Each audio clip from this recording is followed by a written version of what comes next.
আমরা তো সবসময় বলবো আমরা আইনশৃঙ্খলা পরিস্থিতি উন্নত করতে পেরেছি, তবে জনপ্রত্যাশা অনুযায়ী উন্নীতকরণের জন্য আরও সময় লাগবে। আমাদের এখন মাত্র 6 মাস পার হলো, এর মধ্যে আমরা অনেক সংস্কার কাজ করেছি এবং আইনশৃঙ্খলা রক্ষাকারী বাহিনীর প্রশংসনীয় বিভিন্ন উদ্যোগ আপনারা দেখতে পেয়েছেন। আমরা আশা করি 180 দিনের মধ্যে সরকারের বাস্তবায়িত এবং যেগুলো শুরু করেছে ইনিশিয়েটিভ অনেক কর্মসূচি, এগুলো প্রশংসিত হয়েছে। মাননীয় প্রধানমন্ত্রী নেতৃত্বে আমরা একটি সংকটময় মুহূর্ত খুব সফলতার সাথে মোকাবিলা করেছি। যেমন মধ্যপ্রাচ্য একটা যুদ্ধ পরিস্থিতির কারণে জ্বালানি তেল এবং গ্যাসের সরবরাহ নিয়ে সারা বিশ্বে সংকট সৃষ্টি হয়েছিল, বাংলাদেশও তার বাইরে নয়। কিন্তু আমরা দীর্ঘ 1 মাস পর্যন্ত কোনো জ্বালানি তেলের বা গ্যাসের মূল্য বৃদ্ধি করিনি। একটা পর্যায়ে বুড়ো মৌসুমের সময় শেষ হয়ে যাওয়ার পরে মনে হয় 14 কি 15 এপ্রিল, আমার ঠিক মনে হয় 16 এপ্রিল হতে পারে, তখন আমরা সহনীয় মাত্রায় জ্বালানি তেলের মূল্য বৃদ্ধি করেছি। বুড়ো মৌসুমে কৃষকদের কথা চিন্তা করেই তিনি সেই সিদ্ধান্তটা নিয়েছিলেন যে সেই সময় পর্যন্ত কোনো জ্বালানি মূল্য বৃদ্ধি করা হয়নি। যদিও ওই সময়ে সারা বিশ্বে আমাদের পার্শ্ববর্তী দেশসহ অনেক দেশেই জ্বালানি তেলের মূল্য প্রায় দ্বিগুণ হয়ে গিয়েছে। এরপরে আমাদের গ্যাস সংকট, জ্বালানি সংকট, এগুলো বিগত ফেসিবাদী সময়ে রেখে যাওয়ার সমস্যা আমরা ওভারনাইট এখান থেকে ওভারকাম করতে পারিনি। তো এখন এই সমস্তগুলো সাকসেসফুলি আমরা মোকাবিলার চেষ্টা করছি এবং ভবিষ্যতে যাতে জ্বালানি নিরাপত্তা রাখা যায়, জ্বালানি তেলের সরবরাহ ঠিক রাখা যায় এবং আমরা মজুদ রাখতে পারি একটা সার্টেন সময়সীমা পর্যন্ত, সেই পরিকল্পনা আমরা নিচ্ছি।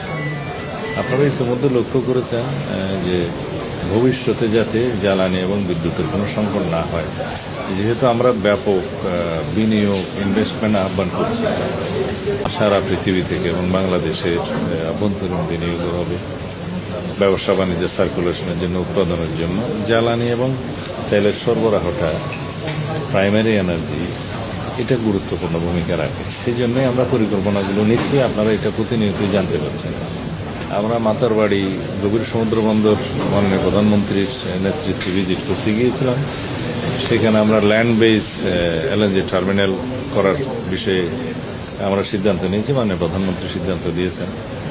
এবং নিশ্চয়ই আপনারা জেনেছেন ইতিমধ্যে আরেকটি এফএসআরও স্টাবলিশ করার জন্য এই মহেশখালী একটা সার্টেন জায়গায় সিলেকশনের জন্য জরিপ চলছে এবং সিদ্ধান্ত হয়েছে এখানে G2G ভিত্তিতে আরও একটি এফএসআরও, 2টা এফএসআরও নির্মাণ করা হবে। তা এখন যে এফএসআরওগুলো আছে সেগুলো একটা সামিটের আর একটা এক্সিলারেট এনার্জির সঙ্গে।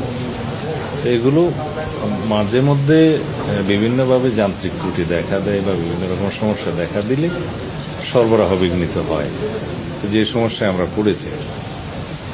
এছাড়া গ্যাসের যে আমদানি নির্ভরতা বিগত ফেসিবাদী সরকারের সময় সৃষ্টি হয়ে গেছিল, এখান থেকে আমরা বেরিয়ে আসার জন্য দেশের অভ্যন্তরে এবং অনশোরে গ্যাসের অনুসন্ধান কার্য শুরু হয়েছে।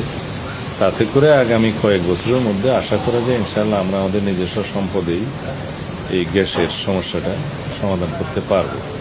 এইভাবে অন্যান্য ক্ষেত্রে, ডেভেলপমেন্টের ক্ষেত্রে যেগুলো প্রতিশ্রুতি ছিল, আমরা প্রথম মন্ত্রিসভা বৈঠকেই যে কৃষি লোন মাফ করা হয়েছে 10,000 টাকা পর্যন্ত সুদসহ, সেটা আমরা প্রথম মন্ত্রিসভা বৈঠকে আমরা অনুমোদন করেছি।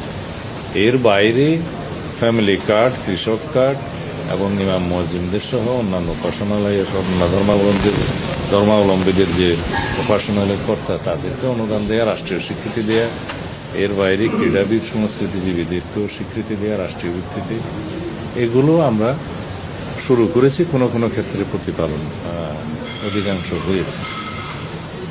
আর অন্যান্য বিষয়ের ক্ষেত্রে আমরা যেমন খাদ্য নিরাপত্তা নিশ্চিত করার জন্য আমরা আমাদের পরিকল্পনা প্রায় বাস্তবায়ন করে ফেলেছি। এইবার আমি খাদ্য প্রকিউরমেন্ট কমিটির জাতীয় কমিটির সভাপতি হিসেবে সিদ্ধান্তগুলো দিয়েছে এবং আমাদের খাদ্য নিরাপত্তা বিল হয়েছে।